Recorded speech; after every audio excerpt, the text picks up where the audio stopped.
is to react to Tisa as she talks about what is going on with Diddy, more bad news supposedly. So we just to get into this and see what she's talking about. Do your girl a favor, hit that like button, hit that subscribe, hit that bell for notifications. A few words before I get into this. Like, I've been seeing all the chaos and shit that's been going on with the Diddy situation. I saw all the bullshit with the court shit, with the court coverage of the Diddy trial. Child, I'm gonna tell you, I was looking at that shit like, I will say, you can tell when a motherfucker reach a certain status on YouTube. It depends on the niche, right? It depends on the category and the niche. But you can tell when certain motherfuckers reach a certain status on YouTube because the motherfucking sharks come for you. You can debate whether Tisa's content is truthful. You can debate whether, hell, I ain't even gonna lie, with all the shit I done see motherfuckers out here talking about Tisa on all the jump on Tisa videos. I watched some of them videos. Some of the videos I started watching, I ain't even fucking finished. Cause it was giving hater vibes. I ain't gonna lie. It was just giving straight hater vibes. True, bitches may have their reasons for why they feel how they feel, but y'all, I just know when I watch Tisa, when I watch any type of content, I don't fucking go in. I don't go in with taking this shit to heart. You feel me? I don't go in taking this shit to heart. I take this shit for face value. You feel me? Feel free to take this shit with a grain of salt. VFX here at VFX, I'm reacting, commentating, give my thoughts and opinions on already public issues, public topics. I'm not gonna make up shit. Why am I making up shit when I can go pull that shit off Google? I'm not gonna do that. I'm not gonna ad lib. I'm not gonna add some shit. Let me tell you something. I'm not researching nothing. I'm not investigating shit. I ain't got no sources. You wanna know what my source is? My source is motherfucking Google. Or if I don't do Google News, bitch, I go to MSN. If I don't go to MSN, I go to News Break. I'm gonna get into news sources because, again, like I said, I am gonna drop a video showing how I gather content because I want to show others who want to get into the commentaries space, others who want to. It's all about finding your voice. That's me. I want to help others connect to finding their voice. I understand everybody don't want to do the content creator game. I understand that some people are happy with their 9 to 5. Ain't nothing wrong with that. Me, I have a different opinion on it, but guess what? Like, opinions are like assholes. Everybody got one. So, with that being said, when it comes to the commentary space, the content creator space, man, look here. It's so much room and so much space out here. Just to see the amount of hate is ridiculous. It really is. I for one would like to usher in. I for one would like to see a new YouTube. I'm gonna say it like that. I would like to see a new YouTube where you know everybody ain't gonna like each other. Whatever the reason they have behind it, ain't nothing wrong with that. And you can also do this shit without having to collaborate with a motherfucker. You feel me? Yeah, collaborations help you get your content out there and all that shit, but so does a like. So do your girl a favor, hit that like button so we can push this shit on out. But it's not required, you know? Just to see the mess that the Diddy trial turned the content creator space into, as far as the commentary space, child, it was never that serious. I was like, y'all act like, let me tell you something. Whether that man do time, or he get probation and a slap on the wrist and he go home, guess what's gonna happen? One thing for sure, two things you need to know that's gonna always be true. That motherfucker go get out, if he is getting out, if he do get out, let's say that if, that bitch gonna still step into a lifestyle on which the likes any of us, and when I say us, I mean the average Joe people who are out here working and grinding, have ever seen. That part. He gonna step back into that lifestyle. Now for sure, yeah, his image is tarnished bad as fuck. So again, even if he gets off and he gets some type of probation or a slap on the wrist, guess what? He gonna be doing that shit in one of his mansions. Okay, let's get that straight. His lifestyle ain't gonna fucking change. Yeah, he got all these silver suits, and as bad as everybody want to see him broke, destitute, out there on the corner looking crackheadish, me personally, when I heard the reference of the trial with him and the gray gums, child, just the nastiness of this, just. My thing is, all these FOs that was going on, you're not gonna tell me somebody ain't wind up catching something. That's all I'm saying. Like, how is you making sure these people are clean? How is you making sure these people have been tested? They have a clean bill of health? That's the shit that needs to be focused on. That's the talk. Because it just, if not, it's like you contributing to the population of already high STD rates. You feel me? That shit. So again, I feel, I feel for the victims. I feel for the people who actually linked up with this shit. And it went left. But at the same time, I am gonna say this. I also feel like at the time when all these FOs and all this shit was going down, I'm not gonna lie. And it may be an unpopular opinion, but what is all said and done, in that current timeline, I have no doubt that a lot of them motherfucking victims, again, not to downplay anybody who actually went through some shit and suffered, but you gotta understand, there's a percentage of these motherfuckers who jump down with the jump down, they get along with the go along, and had no problem doing it. A lot of them bitches, they had no problem getting on their ashy ass, crusty ass knees and bobbing for apples. You feel me? A lot of them hoes, they had no problem jumping down with the get down with the run through. They had no problem. It ain't until now, and of course Cassie kicking that door down, bitches want to come back and claim some type of financial status because they was a part of this shit. So now bitches, I have no doubt bitches was sitting back plotting and looking at Cassie do this shit and was like, shit. And they going back thinking on how they was a part of that shit. How they was connected, have literally been involved in that shit. And now they going, quick payday. I can get me some change off that. But again, that don't mean there wasn't some bitches who partook in that shit and didn't know what they was partaking in and wasn't with it. That doesn't mean that. But I'm just saying, we'll go for one foot, go for the other one. Just like that doesn't mean that you had some bitches who had no problem getting down with that shit at the time. Some of the bitches probably got down with that shit, and then now, years later, they feel some type of way about it. They feel bad about it. So they probably figure, hey, me getting a little quick payday off this shit is a way to excuse their actions during this shit. You know? Which I think is fucked up, because if you actually, with real victims out there, again, when you got a bunch of bitches coming through with lies and trying to take advantage of bringing somebody down, it makes it harder for the real people to come forward, you know? But again, that's not to say, and I will say this, now I am part of this shit, whether the bitch started off going along, get along with this shit, and she was down for the get down with this shit, true enough, cool. But now, I will say, what is wrong is, if at any point, during these motherfucking FOs, a bitch made it clear, hey, I'm not with this shit no more, I don't want to do this, and then from that point on, was told, or made, or forced, or coerced into doing it, that's wrong. That's wrong. Because from that aspect of it, for me, no means no. Period. So for you to go around the way, run in circles to make a bitch partake in some shit when they made it clear that they ain't want to do that shit no more, that's wrong. With that being said, let's get into this and see what Tissa's talking about. Like I said, but when it's all said and done, child, you know what I'm saying? When you got status, when you got fame, when you got money, because let's keep it real. If the average person was fighting them same type of charges Diddy was facing, they wouldn't have stood no chance at all. They would not have stood no chance at all. So I have no doubt that his celebrity played a part in what went down. Now, me personally, I ain't even gonna lie. The testimony Kid Cudi did, and speaking of Kid Cudi, because I saw on my news feed, Kid Cudi got married. He just got married. He sure did. He got him a white woman. He married. Yeah, that's pretty much it. But child, when it's all said and done, it is what it is. You know, like it is what it is. I stand by that. I just feel like if it had been the average person going through this shit who didn't have the type of resources, they wouldn't have stood no chance. They probably would have got found guilty of every fucking charge. Oh no, that's what I was gonna say. I forgot that. I ain't even gonna lie. Kid Cudi's testimony, I kind of thought, I said I wouldn't have been surprised if the folks had convicted him just based off the fact that they heard what he did to the dog. I would not have been surprised. I literally told my husband, I said, nah, it would be so funny they wound up literally finding him guilty just off the basis of a damn dog. I thought I could, come on now.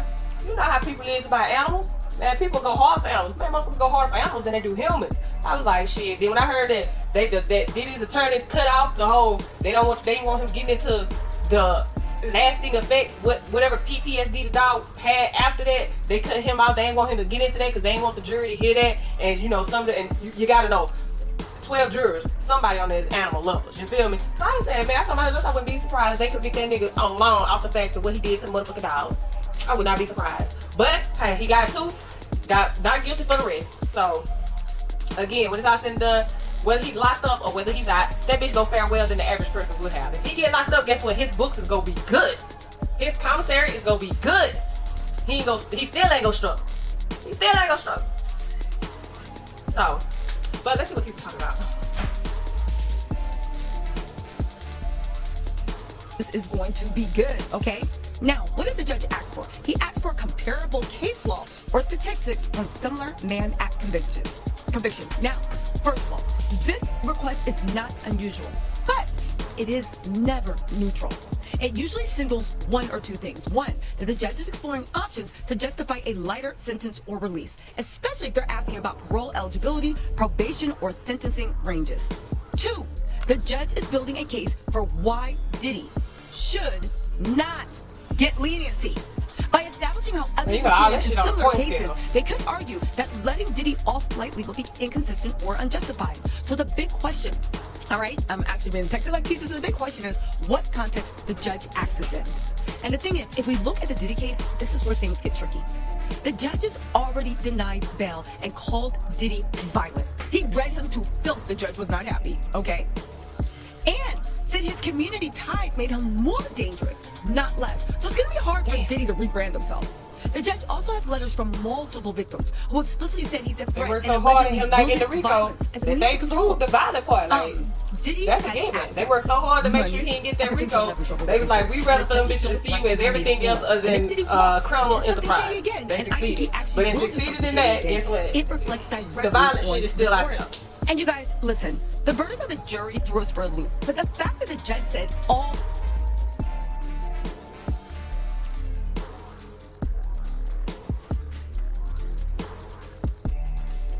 this in court,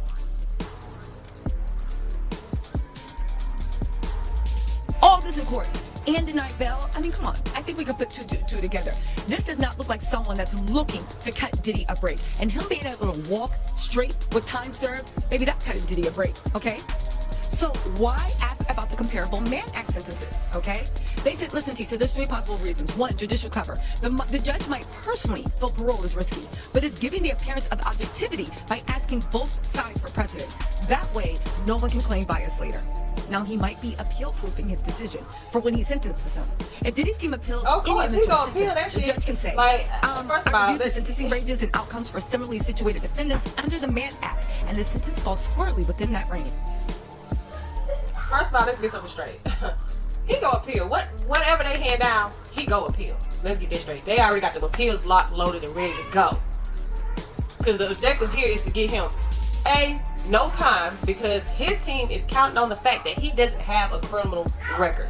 All that shit goes into account during the point system for the feds. All that shit taken into account.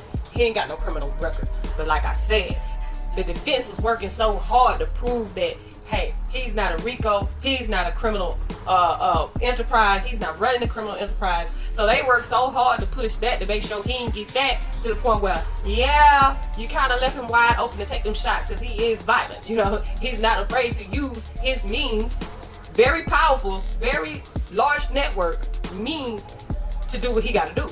The testimony, again, don't matter who telling it, who covered it.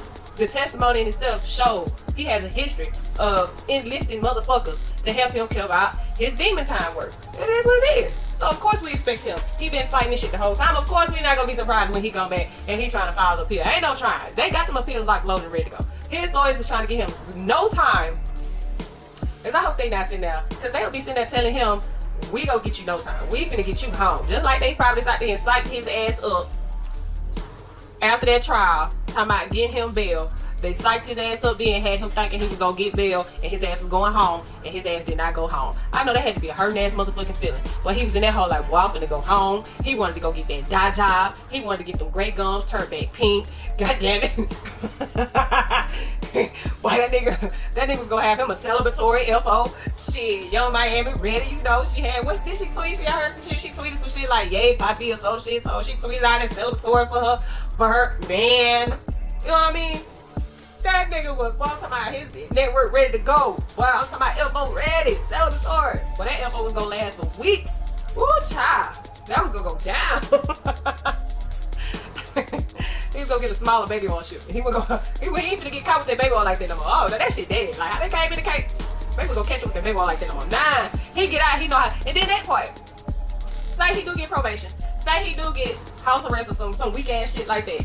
That man still gonna be carrying on doing the same shit he been doing because now the system just showed he done beat. In his head, he beat the system. He beat that RICO. He beat the system. What them wings was? What it was? A Frico and a RICO. A Frico and a RICO. I'm like, y'all stupid. that dude ready to turn up. Boy, he was ready to go home. Mom talking about Mama Khan was ready for that freak out.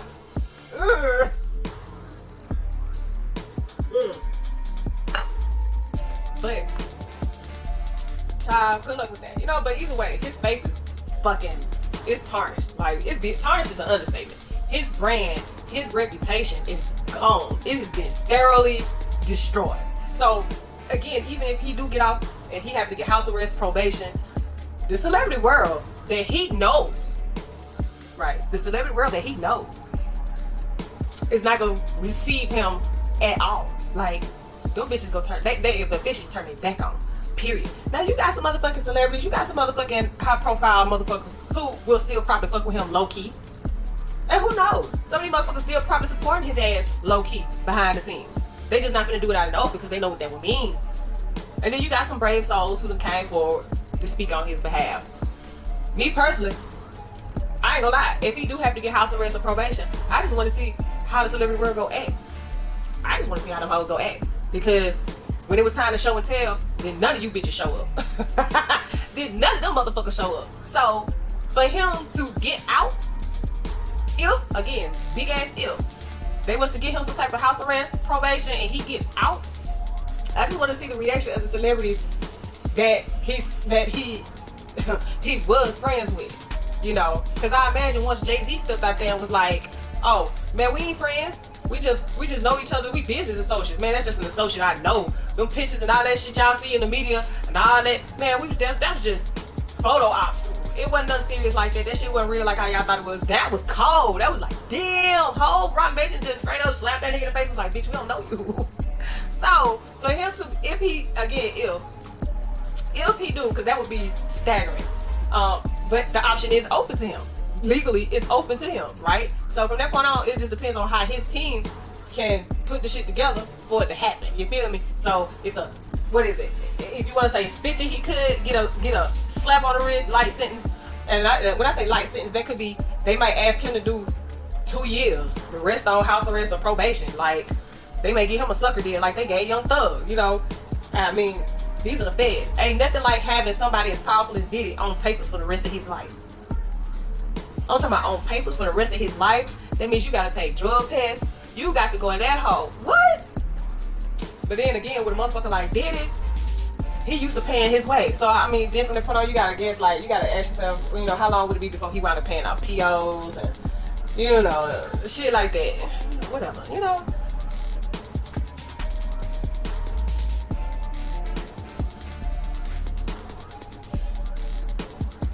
That range. Or the judge also might be testing boundaries. Maybe the judge is trying to find out how lenient or harsh they can go without being reversed. They could be considering probation in theory, but still leaning towards prison unless Diddy's team provides extraordinary mitigating evidence. Now let's talk about that mitigating evidence. Remember when I told you guys that Diddy's team, I believe, are trying to shut up any content creators that are still criminal with them, and they feel like if they shut down the content creators, then they can start on this rebrand. Think about it. You shut us up by July, August, September, and then you got a little bit of October to get this Mother Teresa Hail Mary that they think is going to wipe Diddy's record clean. Fortunately, a lot of evidence that the jury wasn't shown, a lot of witness statements and affidavits that the jury didn't see, the judge is privy to all that, and all that is going into his decision, okay? Damn. So, again, I actually said, but do you really think there is any type of risk of Diddy walking with just parole? I said no, but I have to take it to the people that actually practice law. And they said, right now, he said, it is super low. And I'm like, okay, but why? Because y'all also said it was super low that he was going to beat the RICO charges. Well, that's not true. They said the Cassie charges were super low. They said, one, the Mann Act is a serious federal charge. And even though it's sometimes used strategically in civil or hybrid cases, judges take it very seriously when paired with violence and pattern behavior. Judge Aaron, when Diddy was asking for bail, said not only is he violent, but there is a pattern of violence. Oh, you can't deny that, yeah. Sentiment. They also will take this, it's low, because public sentiment and visibility are sky high. And the DOJ knows this is a credibility test. Again, remember Maureen Comey said, this is chilling for victims. It will have a chilling effect. And if the judge already said Diddy is violent and a threat and denied bail, and then suddenly letting him walk would make the judge look wildly inconsistent unless new facts came to light. So, what do we think about the judge? This is just my personal take. I think the judge is doing due diligence, checking to see if there's any legal wiggle room. But based on prior comments, it sounds like this judge already sees Diddy as a danger and is just asking for case comparisons to legally reinforce whatever sentence he's already decided on. So unless Diddy pulls a legal rabbit out the hat, he's unlikely to walk with his parole. This request is probably more about sentencing justification than leniency. Okay, so here's the thing, right? Okay. What type of language, and I just want to refresh your memory, the type of language that slams the door on parole or probation. And listen, let's get into this. He said Diddy was a batterer. This is not just commentary. That is legal language of rape. It suggests a pattern of violence, not a one-time incident, and the judge is accepting allegations as credible and maybe treating them as established facts for purposes of sentencing or bail decisions. And it undercuts any claim that Diddy's violent behavior is isolated, provoked, or misunderstood. Judges just casually just don't throw out that word unless they want it to stick around on the official record. He also said, your client admitted he is violent and tried to preemptively enter a batterer program.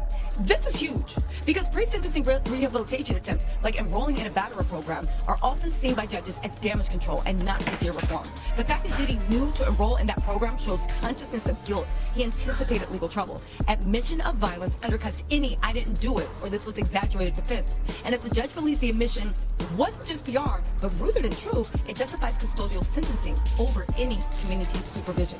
Okay? Now, also, the judge said this type of violence comes suddenly, quickly, and with no warning.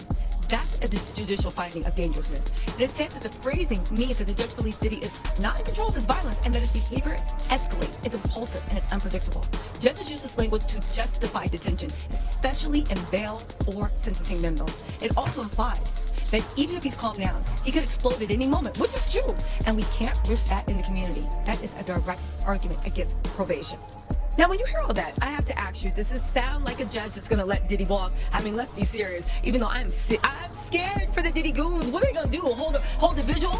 Be standing outside of a boombox begging for him to be let out of jail? I can't wait to see this. They said, so again, I don't think it does. Or actually, absolutely not. If anything, the judge is building a sentencing record that says, even if this man has money, power, and influence, he is violent, he is dangerous, and he is incapable of safely existing in the community. He tried to game the system with a batterer program. He admitted what he did, and I'm not playing along. Again, these statements make it legally and politically almost impossible for the judge to grant parole without massive backlash or risk. If Diddy reoffends or contacts a victim after release, it's on the court.